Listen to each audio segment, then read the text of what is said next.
السلام علیکم ورحمۃ اللہ وبرکاتہ۔ نحمده ونصلي ونسلم على رسوله الكريم، اما بعد فاعوذ باللہ من الشیطان الرجیم، بسم اللہ الرحمن الرحیم۔ الا تنصروه فقد نصره اللہ۔ قال المالك رحمه الله تعالى: العلم نور۔ میرے معزز مکرم اساتذہ کرام اور میرے معزز و مکرم علماء کرام اور میرے ہم مکتب طلبہ ساتھیوں اور قرب و جوار سے دور دراز سے آئے ہوئے مہمانوں، میں بندہ ناچیز اس جامعہ کا طالب علم ادنا سا اس جامعہ کی طرف سے آپ کو خوش آمدید کہتا ہوں۔ اللہ تعالیٰ آپ کا آنا، اس مجلس میں بیٹھنا اپنی بارگاہ میں قبول و منظور فرمائے۔ ہم سب کو معلوم ہے ہم کس لیے یہاں پر جمع ہوئے ہیں۔ یہ ایک پروگرام ہے جس کے اندر ہم ایک عظیم کتاب کے حوالے سے کچھ جاننا چاہیں گے، اور اس طرح کے یہ جو پروگرام منعقد کیے جاتے ہیں اس لیے کہ تاکہ ہر عام انسان کے ذہن میں جو غلط خیالی آج کی سوشل میڈیا نے ڈال دی ہے کہ انسان خود پڑھے اور خود سرچ کرے، خود تحقیق کرے تو انسان کامیاب کی منزلوں پر چڑھ جاتا ہے، بھئی حقیقت یہ نہیں ہے۔ حقیقت وہ ہے جو خود قرآن پاک نے فرمائی ہے۔ اللہ رب ذوالجلال نے 11ویں پارے کے اندر پہلے پاؤں میں فرمایا: یا ایھا الذین آمنوا یا ایھا الناس کونوا مع الصادقین۔ اس آیت کے آخری الفاظ ہیں، اس کے اندر کیا فرمایا؟ اے لوگوں، تم اگر نیک بننا چاہتے ہو تو کیا ہو جاؤ، کونوا مع الصادقین، نیک لوگوں کی صحبت اختیار کر لو، اپنے آپ کو نیک پاؤ گے۔ اسی بارے میں آپ کے سامنے چند باتیں عرض کروں گا۔ میں نے آپ کے سامنے حضرت امام مالک رحمہ اللہ کا ایک قول بیان، ایک قول تلاوت کیا، پیش کیا: العلم نور، جو علم ہے یہ نور ہے، علم ہے یہ روشنی ہے۔ اب یہ علم صحیح طرح کا ہمیں کس جگہ سے آئے گا؟ یہ مدارس دینیہ سے، علوم اسلامیہ کو حاصل کرنے سے ہمارے دل و دماغ کے اندر یہ علم کی روشنی پیدا ہوگی، یہ علم کی نورانیت پیدا ہوگی۔ اسی بارے میں جب انسان اس مجلس میں آئے گا تو اس کو ہر طرح کے حقوق پتہ چلیں گے۔ دو حقوق ہیں، ایک حقوق کو حقوق اللہ کہا جاتا ہے جس کے اندر نماز ہے، روزہ ہے، زکوٰۃ، حج ہے، اور ایک حقوق العباد ہیں جو انسانوں کے حقوق ہیں۔ اللہ رب ذوالجلال کی ذات غفور رحیم ذات ہے، اللہ تعالیٰ کی ذات ستار ذات ہے، اللہ رب ذوالجلال کی ذات غفار ذات ہے۔ اللہ تعالیٰ اپنے فضل و کرم سے اپنے حقوق کو معاف فرما دے گا، لیکن کل قیامت والے دن اگر حقوق العباد کے سوالات شروع ہو گئے تو ہم سب ان حقوق العباد کے اندر گھیرے جائیں گے۔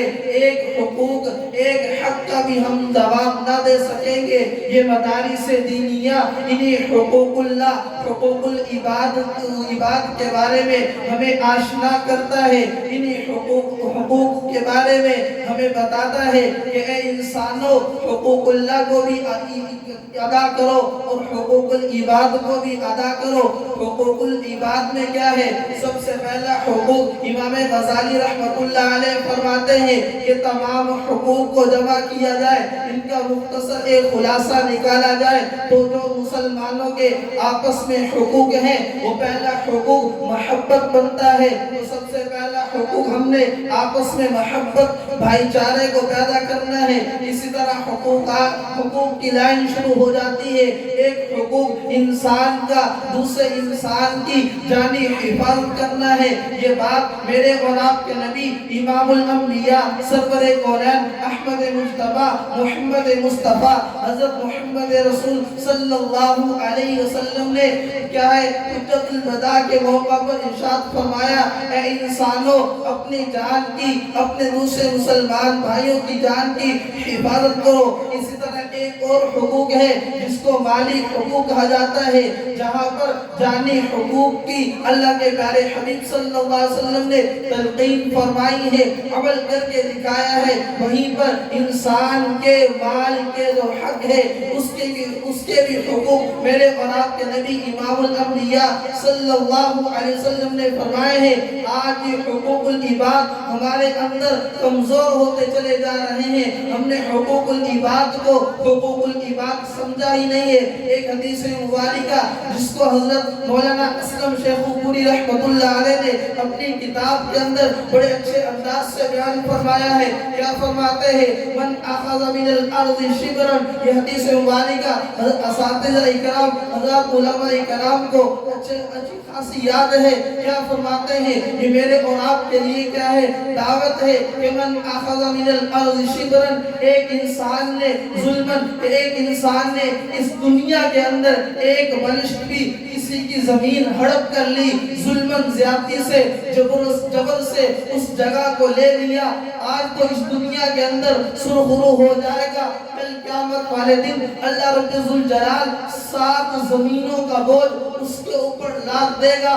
7 زمینوں کا بوجھ کتنا بوجھ ہوتا ہے؟ اسی حدیث کو لے کر حضرت مولانا اسلم شیخ پوری رحمت اللہ علیہ شہید فرماتے ہیں کہ دیکھیں ایک واقعہ نقل کرتے ہیں، خلیفہ حکم بن عبد الرحمن الناصر، یہ الثالث نام آتا ہے، ان کے بارے میں یہ واقعہ ہے۔ واقعہ کیا؟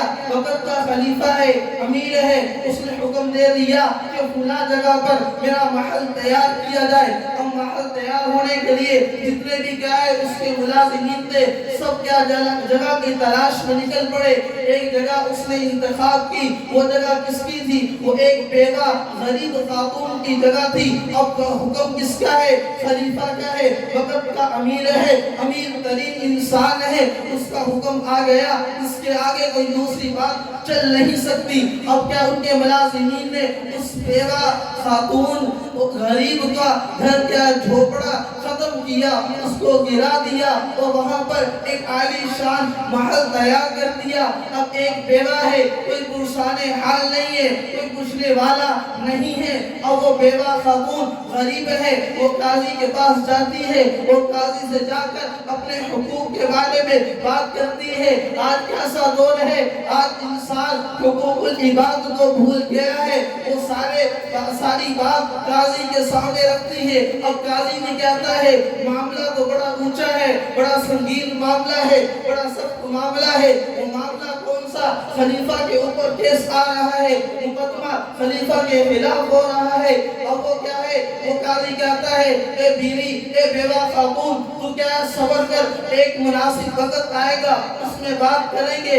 اب جب وہ محل عالی شان تیار ہو گیا، اب یہ قاضی اس نے ایک بوری لی جس کو ہم گٹو کا کہہ دیتے ہیں، وہ خالی بوری اٹھائی اور 7 گدا لیا، جا کر اس کے محل کے پاس کھڑا ہو گیا۔ اب جب بادشاہ خلیفہ محل کو دیکھنے کے لیے آیا، اس قاضی نے کہا اے خلیفہ آپ کی اجازت ہو یہاں سے کچھ مٹی اس کے اندر بھر لوں۔ خلیفہ نے کہا مٹی کی کیا بات ہے، آپ جو چاہے یہاں سے اٹھا سکتے ہیں۔ اس قاضی نے اس گٹو کے اندر، اس بوری کے اندر وہ مٹی بھرنا شروع کی۔ جب گٹو یا بوری مکمل ہو گئی، اب اس قاضی کہنے لگا اس حاکم، اس بادشاہ، اس امیر سے اے خلیفہ کہ کیا آپ ساتھ لگ کر یہ اٹھا سکتے ہیں، اٹھوا سکتے ہیں؟ خلیفہ جو تھا بڑا مذاق اڑانے لگا، اس میں کون سی بڑی بات ہے، اس میں کیا بات ہے؟ جب اس نے جیسے ہی اس بوری کو ہاتھ سے اٹھانے کی کوشش کی، وہ اس بوری کو، ایک بوری ہے، ادنا سی بوری ہے، اس کی آخرت میں، اس دنیا میں کوئی قدر و قیمت نہیں ہے، اس بوری کے اٹھانے سے وہ قاصد آ گیا، وہ ہاتھ تھک گیا۔ اسی وقت اس نے، قاضی نے سوچ لیا کہ وقت مناسب ہے، توا گرم ہے، تندور گرم ہے، روٹی لگائی جائے۔ اس نے یہ بات کہی، اے خلیفہ، تو نے اس جگہ محل تیار کیا، تو نے اس جگہ ایک عالی شان محل بنا لیا، پتہ ہے یہ محل کس کا ہے؟ ایک بیوہ خاتون، ایک عورت کا ہے، نہ اس کا کوئی پرسان حال ہے۔ اس نے یہ، تو وہاں پر اس کا جس جگہ پر ایک گھر تھا، ایک جھوپڑی تھی، جو تو نے گرا دی، کل قیامت والے دن وہی خاتون بارگاہ خداوندی میں آ گئی اور آ کر کہہ دیا، خلیفہ حکم بن عبد الرحمن الناصری الثالث نے میری اس جگہ پر ایک معمولی سا ادنا سا گھر تھا، اس کو گرا کر اپنا عالی شان گھر بنایا ہے۔ اگر آ کر میرے اور آپ کے رب ذوالجلال کے سامنے یہ بات رکھ دی، اور کہ آپ کو پتہ ہے میرے اور آپ کے نبی کا فرمان ہے، من اخذ من الارض شبرا، کہ جس نے ظلمن کسی سے ایک بالش جگہ کیا ہے یہاں سے ہڑپ کر لی، کل قیامت والے دن من سبع ارضینا، کہ اس کو 7 زمینوں کا وزن اٹھایا جائے گا۔ اسی وقت بادشاہ کے ذہن میں یہ بات آ گئی کہ اس دنیا کے اندر یہ ادنا سی بوری مجھ سے اٹھائی نہیں جا رہی، کل قیامت کا دن ہوگا، بارگاہ خداوندی ہوگی، مالک یوم الدین ہوگا۔ اس وقت اگر اس خاتون نے آ کر بارگاہ خداوندی میں یہ سارا مقدمہ رکھ دیا تو حکم بن عبد الرحمن اکیلا کھڑا رہ جائے گا۔ آج تو اس کی فوج اس کے ساتھ ہے، آج تو اس کے ملازمین اس کے ساتھ ہے، جو میں کہتا ہوں فوراً سجا لے کر دیتے ہیں، آج تو میری حکمرانی ہے۔ اس دن حاکم الحاکمین، اللہ رب ذوالجلال بہترین حاکم ہے، اس کی مالی اس کے ہی ملک کے اندر سارا جہاں چل رہا ہے۔ اور جب اس نے یہ بات کی، اس کے سامنے یہ بات ہو گئی اور کل قیامت والے دن یہ معاملہ پیش آ گیا تو حکم بن عبد الرحمن کہاں سے 7 زمینوں کا بوجھ اپنے اوپر لے گا؟ اسی وقت ذہن میں بات بیٹھی اور بیٹھنے کے بعد اس سارے محل کو اس بیوہ خاتون کے حوالے کر دیا۔ اس کے اندر یہ کوئی زبان کی چاٹ نہیں، یہ کانوں کی سماعت نہیں کہ میں نے کہہ دیا، میں نے سن لیا، آپ نے سن لیا، بس اتنی بات ختم ہے۔ نہیں بھائی نہیں، اس سے سبق حاصل کرنا چاہیے کہ کیا وقت کا خلیفہ ہے۔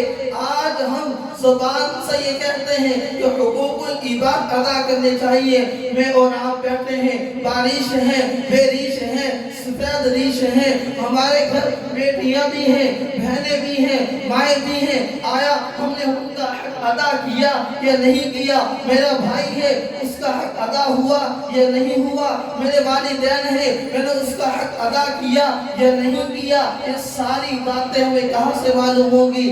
اسی مدارس دینیہ سے، اسی گلشن عزیز سے یہ باتیں ہمیں معلوم ہوتی ہیں۔ آج ہم زبان سے کہنے کو تیار ہیں، اس کو عملی جامہ پہنانے میں ہماری کمزوری ہے۔